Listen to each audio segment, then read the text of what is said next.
కొడుకు తప్పు చేసి ఒక అమ్మాయిని అన్యాయం చేసేస్తే నిజంగానే అందరికన్నా శిక్ష పడే దానికన్నా కూడా ఎక్కువ పడాలని నేను కోరుకుంటున్నాను. ఎందుకంటే తండ్రి పేరు తీసుకొని రేపొద్దున ముందుకు నడవాల్సిన నాయకుడిగా ఎదగాల్సిన పిల్లడు ఒకవేళ నాయకుడు అయినా అవ్వకున్నా ఆయనకంటూ ఒక ఇమేజ్ ఉంది.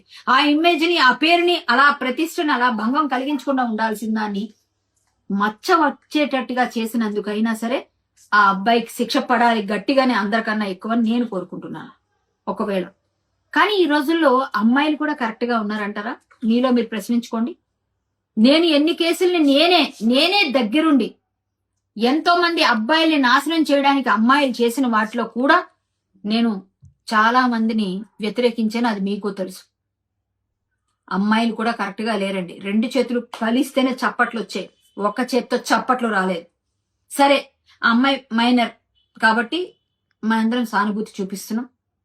సరే, అది మనం చెయ్యాల్సిన పదే. కానీ అబ్బాయి తప్పు ఉంది, అమ్మాయి తప్పు, ఇద్దరు తప్పు ఉంది. ఇష్టపూర్వకంగా కాకపోయినా సరే జరిగింది. దానికి చట్టాలున్నాయి. చట్టం ఎవరికి చుట్టం కాదు. ఖచ్చితంగా అబ్బాయి తప్పు చేసి ఫోక్సో కేసులో ఆయన నిందితుడిగా శిక్షింపబడి అబ్బాయి తప్పు చేసినందుకు ఖచ్చితంగా పెద్ద శిక్ష పడాలని మీ అందరితో పాటు నేను కోరుకున్నాను. బండి సంజయ్ గారి మీద నాకు నమ్మకం ఉంది. ఆయన కూడా సమర్థించారని నేను కూడా గట్టిగా నమ్ముతున్నాను. మా భారతీయ జనతా పార్టీ నియమ నిబద్ధతతో ఉండే పార్టీ అండి. వేరే పార్టీ వాళ్ళగా పిల్లలు తప్పు చేసినా కూడా వెనకేసుకొచ్చేసి పిచ్చి పిచ్చిగా వాళ్ళకి సపోర్ట్ చేసేసే టైప్ ఎవ్వరు ఉండరండి ఇక్కడ. మా ఇంట్లో అయినా వేరే వాళ్ళ ఇంట్లో అయినా తప్పు జరిగితే ఖచ్చితంగా నిలదీసి ముందు మేమే అప్పచెప్పి వచ్చే టైప్ అందరు. మీరు దాన్ని ఎందుకు అర్థం చేసుకోకుండా మా మీద మీరు ఎందుకు మాట్లాడరు అని అడుగుతున్నారు. ఆ అమ్మాయి వాళ్ళ తల్లిదండ్రులకు కూడా అన్ని తెలుసు. తెలిసినప్పుడు వాళ్ళు ఎందుకు ఇవన్నీ కూడా ముందు నుంచి ప్రశ్నలు లేవనెత్తలేదు? ఎందుకు వాళ్ళందరూ కలిసి విహారయాత్రలు చాలా చేశారన్నది చాలా బయటకు వస్తున్న నిజాలు. ఇప్పుడు సరే, ఇవన్నీ తేల్చాలి అంటే సిట్ కూడా వేశారు. ఇప్పుడు సిట్ వచ్చిన తర్వాత నిజ నిర్ధారణ అయ్యే వరకు కూడా ఎందుకు మీరు వెయిట్ చేయకుండా మా పేర్లు మావన్నీ తీసి మీరు మాట్లాడాలి అంటున్నారు కాబట్టి ఈ వీడియో చేస్తున్నా. మీ అందరికీ నేను ఒక మాట అయితే ఇస్తున్నా, తప్పు ఎవరు చేసినా తప్పే. అది అమ్మాయి అయినా అబ్బాయి అయినా. ఒకవేళ ఇద్దరి వైపు ఏమున్నాయి అన్నది నిజ నిర్ధారణ జరగనివ్వండి, అప్పుడు మీరు మాట్లాడండి. మేమైతే మాత్రం నిబద్ధతతో ఎవరి వైపు తప్పున్నా సరే ఖచ్చితంగా అడుగుతాం. అది బండి సంజయ్ గారైనా ఇంకొకరైనా మోడీజీ గారి ఇంట్లో తప్పు అయినా కూడా మేము అడుగుతాం. అది మా పద్ధతి. అర్థమైందండి? అలా అక్కడ అంత నిబద్ధతతో ఉన్న పార్టీ ఇంకెవరిని చూడరు. భారతీయ జనతా పార్టీ అంటేనే నిబద్ధతతో ఉన్న పార్టీ.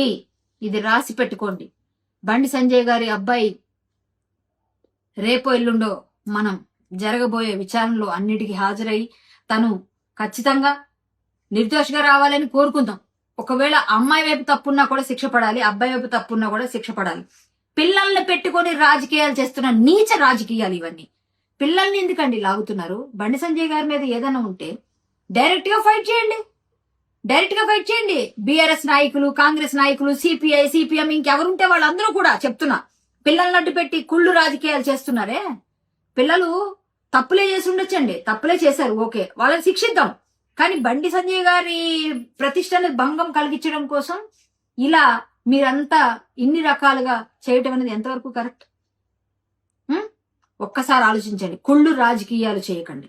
చేసే ధైర్యంగా దమ్ముగా షేర్లాగా చేయండి. ఏదైనా చేస్తే మేం షేర్లమే అందరం. అంతేగాని మీలాగా పిల్లిల్లాగా వెనక నుంచి ముందు నుంచి దెబ్బ కొట్టే టైప్ కానే కాదు. బండి సంజయ్ గారు పార్టీకి వ్యక్తిగత విషయాలకి ఏమీ సంబంధం లేదు. ఆయన ప్రతిష్టను భంగం చేయడం కోసం కొడుకుల్ని, కూతుర్ని ఇలా ఎవరిని పడితే వాళ్ళు వాడుకోవడం మాత్రం కరెక్ట్ కాదు. బండి సంజయ్ గారు ఒక నాయకుడు, నిబద్ధత కలిగిన నాయకుడు. ఆయన ఒక పులిలాగా బ్రతికాడు, ఎప్పటికీ అలాగే ఉంటాడు. మా పార్టీ పరిస్థితులను బట్టి ఆయనకి ఏ విధమైన తప్పు జరగలేదు అంటే ఇంట్లో జరుగుతాయండి బోల్డ్ అని. ఎక్కడో బయట జరిగినవన్నీ ఆ పార్టీలకి ఆయన వ్యక్తిత్వానికి ఎలా ఆపాదిస్తారు? తప్పే. కొడుకుని జాగ్రత్తగా చూసుకోవాల్సింది. కానీ ట్రాపులు కూడా జరుగుతాయి కదా, పెద్ద పిల్లలకి ఎన్నో జరుగుంటాయి కదా. తప్పు చేశాడండి, అబ్బాయి తప్పే చేశాడు. తప్పు చేయలేదని నేను ఇప్పటికి కూడా నేను సమర్థిస్తలేను. తప్పే చేశాడు. ఆ తప్పుకు తండ్రికి శిక్ష పడాల్సింది. సరిగ్గా చూసుకోలేదు కదా అంటే నిజమే, ముందు నుంచి చూసుకోవాల్సింది. కానీ వాటికి వీటికి రాజకీయాలకు ముడిపెట్టడం ఏంటి? ఆ అబ్బాయి తప్పు చేస్తే శిక్ష పడాలి, శిక్ష పడేటట్టు చేద్దాం. ఆయన మీద మరి కావాలని కుట్ర పొన్నడం తప్పు కదా. ఇదంతా జాగ్రత్తగా ఉండండి. ఎవరు ఎలా మాట్లాడుతున్నారో అన్ని గమనిస్తున్నాం. గమనిస్తూనే ఉంటాం. తప్పు ఎవరి మీద వేయకండి. మీ ఇంట్లో కూడా పిల్లలు ఉన్నారు, మీకు కూడా పిల్లలు ఉన్నారు. రేపు పొద్దున ఇదే పరిస్థితి మీ ఇంట్లో వస్తే మీ పరిస్థితి ఏంటి? ఒక్కసారి ఆలోచించండి. రాజకీయం చేయొచ్చు కానీ కుళ్ళు రాజకీయాలు చేయకండి. మేం కట్టుబడి ఉంటాం ఏ మాటకైనా సరే.